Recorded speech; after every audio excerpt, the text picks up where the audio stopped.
김동인 문학은 참 재밌습니다. 김동인 문학의 특징이며 장점이죠.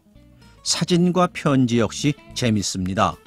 거기에 더해 1930년대 사진이란 신문화, 모던보이, 모던걸, 그리고 허망한 욕망과 허구적 현실을 생각하면서 들으신다면 의미 있는 독서가 되실 겁니다. 1932년 널리 회자되었던 기사 하나 소개하면서 시작하지요. 함경북도 청진에서 매일 배우 흉내를 내며 지내던 모 상점의 하녀가 시대극 인기 배우의 사진 엽서를 가슴에 품고 음독 자살을 시도. 사진과 편지 시작합니다.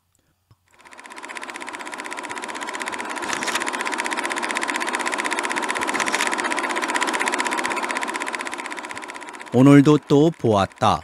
같은 자리에 같은 모양으로 누굴 기다리는 듯이. 어떤 해수욕장. 어제도 그저께도 같은 자리에 같은 모양으로 누굴 기다리는 듯이 망연히 앉아있는 여인. 나이는 26. 어느 모로 뜯어보아도 처녀는 아니요 인처인 듯한 여인. 해수욕장에 왔으면 당연히 물에 들어가 놀아야 할 터인데 그러지도 않고 매일 같은 자리에 같은 모양으로 바다만 바라보고 앉아있는 여인. 이 여인에 대하여 호기심을 일으킨 엘군은 자기도 일 없이 그 여인의 앞을 수없이 왕래하였다. 참 명랑한 일기올시다. 드디어 말을 걸어보았다. 네, 참 좋은 일기올시다. 붉은 입술 아래서 나부끼는 여인의 이빨. 그것은 하얗다기보다 오히려 투명되는 듯한 이빨이었다. 해수욕을 하러 오셨습니까? 네, 휴양차로. 이리하여 엘군과 그 여인과의 사이엔 규제의 문이 열렸다. 산보 안 가세요? 가지요. 점심이나 같이 나누고 가실까요? 좋도록 하세요. 두 사람의 사이는 좀 더 가까워졌다. 그렇게 된 어떤 날 엘군은 그 여인, 이름은 혜경이라 하는 그 여인의 방에 걸려있는 어떤 남자의 사진을 발견하였다. 이가 누구세요? 그 사진을 가리키며 혜경에게 묻는 엘군의 구조에는 얼마간의 적개심이 나타나 있었다. 제 주인 되는 양반이올시다. 아, 그렇습니까? 훌륭한 분이올시다. 이렇게 대꾸는 하였다. 하지만 그날 밤 엘군은 잠을 자지 못하였다. 아까 낮에 혜경의 방에서 본 사진이 연하여 엘군의 눈앞에 어릿거렸다. 미남자, 호남자, 풍채 좋은 남자. 세상에서 보통 풍채 좋은 남자를 가리켜 부르는 명사가 꽤 많이 있지만 엘군은 아직껏 아까 본 그 사진의 주인과 같은 호남아를 본 일이 없었다. 얼굴이 계집같이 이쁘게 생겼다기보다 남자답고 고귀하게 생긴 그 사진의 주인은 옛날 히랍 조각엔 혹시 있을지 모르나 현세에 생존하는 인물로는 있을 수 없을 만치 절세의 풍채 좋은 인물이었다. 엘군은 자기도 자타가 허하는 미남자였다. 그 어딜 내놓을지라도 손색이 없을 만한 자기의 풍채는 스스로도 믿는 바였다. 그러나 아까 그 사진의 주인과 자기를 비교해 볼 때에 엘군은 제 가슴을 두드리지 않을 수가 없었다. 말하자면 자기는 세상에서 보통 말하는 바 양복집 스타일 견본화나 혹은 모자 광고화에 그려진 그림의 미남자쯤밖에는 지나지 못하는 사람이었다. 고아한 풍채의 소유자는 못 되었다. 그 사진의 주인과 자기를 비교하자면 그야말로 태양과 자랄 비교하는 것과 마찬가지로 비교도 되지 않았다. 그러한 훌륭한 남편을 두고 왜 나 같은 사람에게 호의를 가지나 의문이었다. 그러나 그런 의문이 있다고 단념할 것이 아니다. 분명히 혜경이가 자기에게 호의를 갖고 있는 이상엔 의문은 의문대로 남겨두고 정사는 정사대로 계속하지 않으면 안 될 것이다. 이튿날 혜경을 방문하기 위하여 엘군은 머리에 빗질을 30분은 하고 면도를 4번이나 다시 하고 넥타이를 10여 차 고쳐 매도록 자기의 몸치장에 노력하였다. 집에 즉시로 전보를 쳐서 자기의 옷 전부를 이 해수욕장으로 가져왔다. 매일 오전 낮과 오후에 각각 다른 옷을 바꾸어 입어서 인공으로라도 자기의 풍채를 좀 더 돋우어 보려는 엘의 고심이었다. 그 뒤로부터 엘군은 그 사진의 주인과 맹렬한 경쟁을 하였다. 풍채를 조금이라도 더 좋게 하기 위하여서는 어떤 수단을 물론하고 취하였다. 그 덕에 그렇지 않아도 미남자의 소문이 높은 엘군의 풍채는 나날이 더 좋아졌다. 그리고 동시에 해경 여사와의 정사도 점점 더 깊어갔다. 해수욕의 시절은 다 갔다.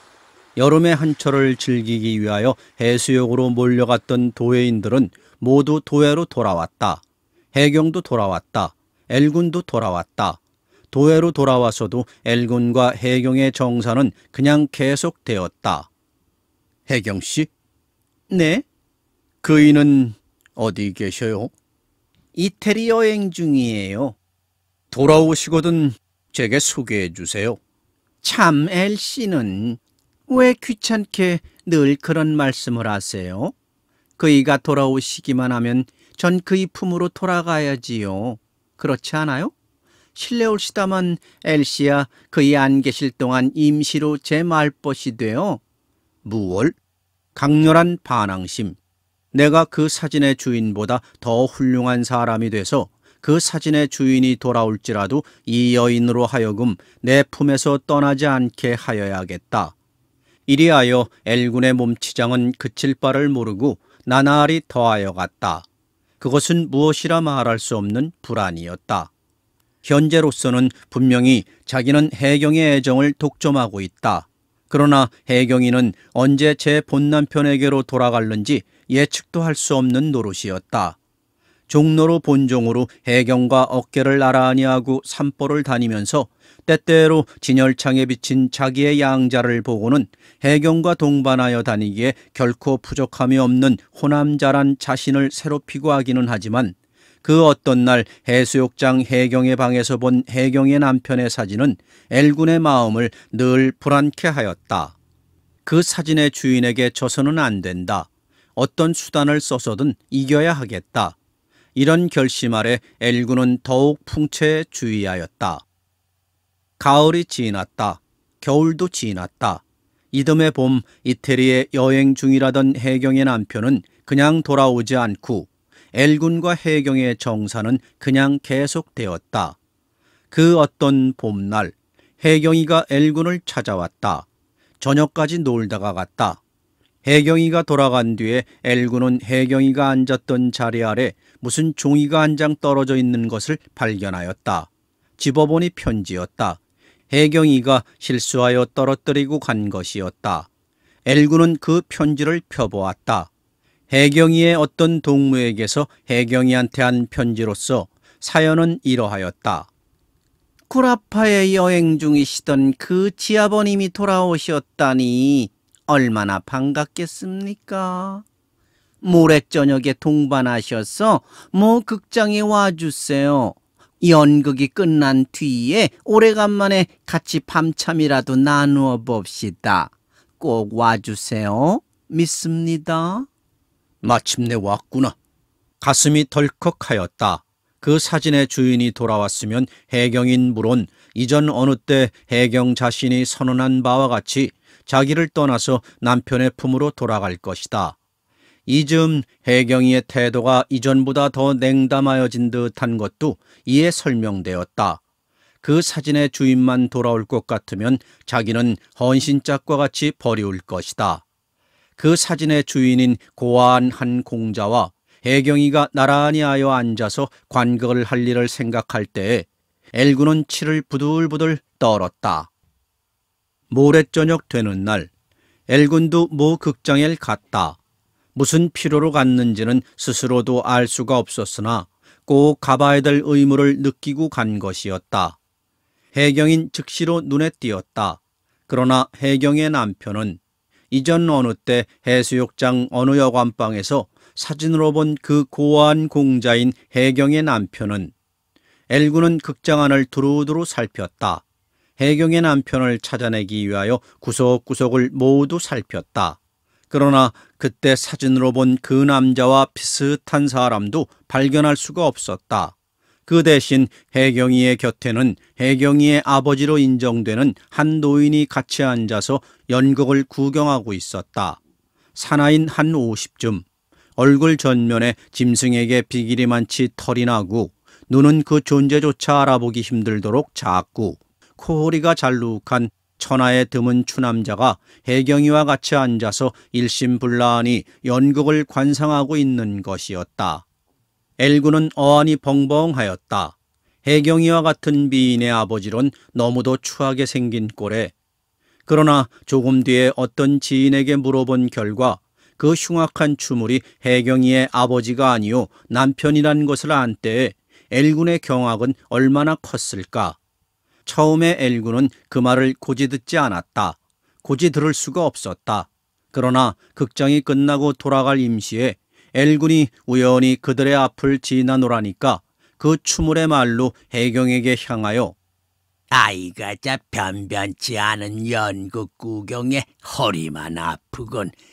어서 그 박씨 부처와 밤참이나 같이 먹고 집으로 갑시다. 하는 것을 듣고는 믿지 않을 수가 없었다.